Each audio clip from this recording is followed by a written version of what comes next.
Einaut, arratsaldeon. Bueno, aldizkari bati buruz hitz egingo dugulako, aldizkariak ere egongo direlako, egia da, Durangoko oasia esaten gabiltzena, eta egun batzuetan izaten dela guztia. Apustu egiten dugu jende askok eta askok, guk bai egiten dugu programa honetan apustu hori, ez da, luzatzeko eta urtien zierra erakusteko.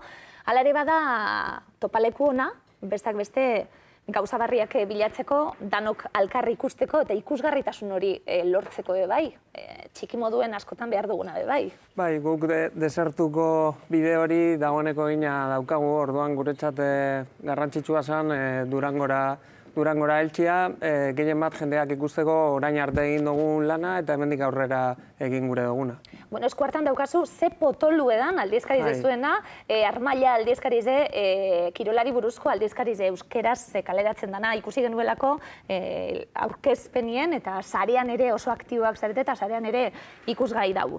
Bai, guk egin genduna da, lehen 0 zenbakia, sarean jarri genduen eskuragarri eta doainik, 0 zenbaki horren helburua zen apur bat jendeak ikustea aldizkaria zelan izango da, gaiak zelan jorratuko diren, eta horren araberako apur bat jendearen erantzuna ikustea edo interesik bazegoen jakitea. Eta bueno, egia zen jendearen harrera oso ona izan zen eta erabaki gendun paperera eramatea.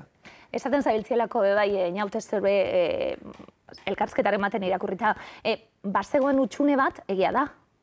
Bazegoen utxune bat, gure hizkuntzan kirolen aldizkari bati dagokionez? Bai, bazegoen utxune nik esango nuke argia. Eta bazegoen baita beharra. Egia zan hau aspalditi datorren kontu da, Aitor Manterola eta biok 2012an hasi ginen kontu honekin, hasiera batean egia da gure asmoa edo helburua futbol aldizkari bat egitea azala, baina bueno, gero ikusita utxune hori zein handia dan eta Euskal Herria aurreko editorialean esan gendun moduen kirol herria dela, baliatu gendun apur bat fokoa gehiago zabaltzeko.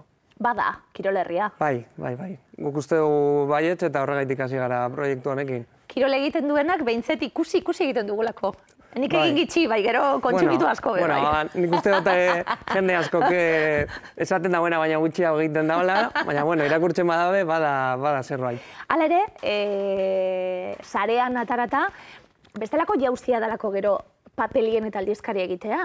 Hau ja, papela dalako, papelona txukune dalako, aldizkari potolo bat dalako, hau dana bandatu egin behar dalako, krisia dagoelako, arpidetza bidez egin behar da.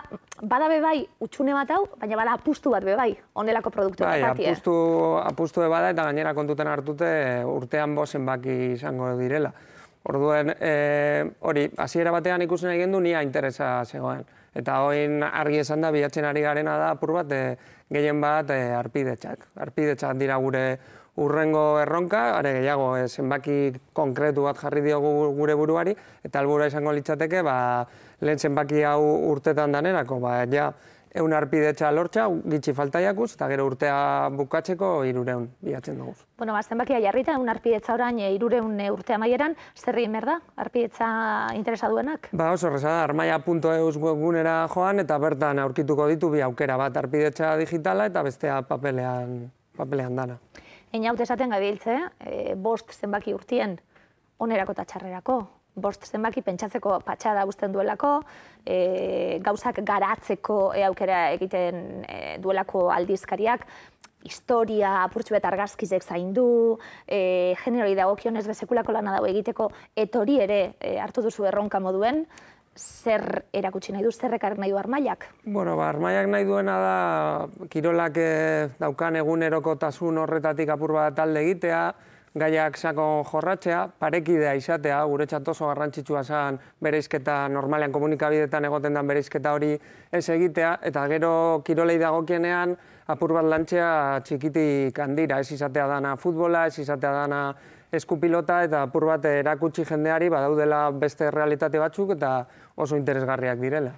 Honelako aldizkari baten atzien, zenbat lan dauz, zenbat jende zaudeten? Printzipio lehen zondotxun moduan, hasiera baten Aitor Manterola eta biok hasi ginen, ia Sinaki Beraztegi batu jakun, eta printzipioz lantaldea edo 3 pertsona horrek gara, baina gero atxean badeko guz kolaboratzaile bila. Irakurri dudanaren arabera, kolaboratzaileek lehenengo 0. ale horretan doan egin zutelako lan, baina gero hemen lan handia dagoelako, eta esan duguna, zeo zer ordaintzeko eta be, arpietza bitartez edo egin behar da, kolaboratzaile sarea egingo duzuelako. Bai, gure asmoa da, hori argi daukagu eta hasieratik esan dugu, zero zenbaki hortan egia da jendeak doainik lan egin zuela, baina gure helburuetako bat da aldizkaria jarraipena izango badu, izan behar da kolaboratzailei ordainduz. Gitxi momentuz, ez daukagulako diru sarrera handirik, baina ordaintzea guretzako bete behar bat da. Bai, zalantza barik. Bai, zalantza barik. Bai. Oitu goralako, askotan gure hizkuntzen danien eta beti musutruk lanien bezin dalako egon, eta duintasuna behar dalako, kolaboratzaile sare ona egin, hauza hon ezinbesteko dienak be bai, bestela ezin dugu gure produktu aurreratara, egia da. Kolaboratzaileen laguntza behar dugu, kolaboratzaile jantzien laguntza behar dugu, gauzak ondo joateko eta, ordaindu be egin behar zaien. Bai, kontutan hartu behar da azkenean, hainbeste kirol sartzen dozu zanean, gu 3 pertsona gara, bakoitzak bere zaletasunak dauka, baina guk ezin dugu kirol guztien inguruan idatzi, orduan garrantzitsua da, hori idazten duen jendeari bere lana ordaintzea. Ikusten nabil denetarik, hemen Aimar Zubeldia zabaldu eta Aimar Zubeldiakin topo egin dutelako, pilota, futbola, zer gordetzen duzu, erreportajeak egite dituzuelako, elkarrizketak egite dituzuelako? Bai, apur bat denetarik egiten dugu, gehien bat hori, elkarrizketak, erreportajeak. Zederrako nek azal historikoek be bai. Azal historikoak, apur bat denetarik egin behar da. Bai, begirazten zaranien eta gaiak ikusten da, hau plazer bat alako, azkanien edo zein aldizkaritan hartzen zunien be bai, gai historikoak egiten direnien ni oso fana nahi, egunkarizen gaigarrizena, domekatan, ondelako gauzak agertzen dielako, eta tarteka esan dakuek kirolari buruzkoek agertzen dienen oso gustora jasotzen die, kasunetan zuek batu egingo dituzue, armaio honetan. Bai, gainera bada oso ez ezagunak diren historiak, aspaldikoak, egungo jendeak ezagutzen ez dituenak, eta nik uste dut hor badagoela zer landu eta badago lan bat egiteke. Zeure testu bet hemen, Gerra Zibilak eten zuen loraldia, denetari eta olakon bila hasita be, eniaut, zemat gai ederregaz topo egingo zuen, ez da? Bai, gainera kasu honetan, hasiera batean reportajearen izenburua eta apur bat mamia esan hori, baina gero informazioa bilatzen hasi nintzenean eta apurbet aldatu gendun, ze gila da Gerra Zibilaren aurretik hor egon zala kirol ezberdinetan loraldi bat, eta gero gertatu zanak apur bat horrekin guztiz bukatu zuen. Eta alako gaiak bada pila bat. Bila, hasi ezkero, gaiak agertzen direlako, onelako aldizkari bat egiteko moduen. Aldizkaria, arpidetza, esan dugu, baina sarean be indarrak jarrita, ez da? Bestelako maiztasun bat izango du gainera sareko kontuak. Bai, sarean azkenean gure duguna da web horria elikatu. Hau da, ez izatea bakarrik bila betero aldizkaria, baizik eta web horriari be martxa ematea, elkarrizketak, erreportajeak, laburragoak izango dira, eta igual gehiago egunerokotasunari lotuak. Gertutasunare azpimarratu nahi izan duzuelako? Bai, lehen esan dutxuan, azkenean ez dugu bilatzen bakarrik izen handi hoiei tokia egitea, horiek badaukate euren tokia komunikabide guztietan, guk apur bat bilatzen duguna da herri kirola, baina ez bakarrik kirol moduan, baizik eta herrietako jendea, herrietako pertsonaiak, herrietako historiak, horri garrantzi handia eman diogu. Aipuak bebai, Arritxuri barrik usten hau hemen, Arritxuri elkarrizketi bebai, gure lankidiri, Eduardo Galeanoren zita bat bebai.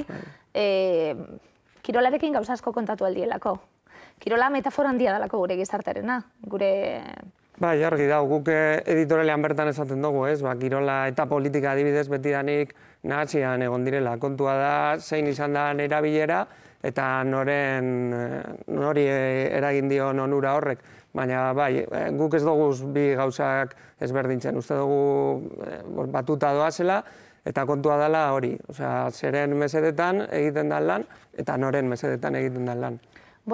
Ikusi beharko, ipuruari buruzko bai, honek argazki hauek eta guztiak biltzie benetan ederra izango delako zeregin, ederra daukazu eskuartien deinaut, lan handia bebai, hori bebai, baina gero ikusten danien eta kaleratzen dienien, honelako gauzek bestelako postasun bat agertzen delako, orain falta dana da jendia hurbiltzea, jendeak jakitxea, badagoela, armaila Durangon, esan dugu zuentzat garrantzitsua zen, Durangorako iristea. Bai, zen apur bat,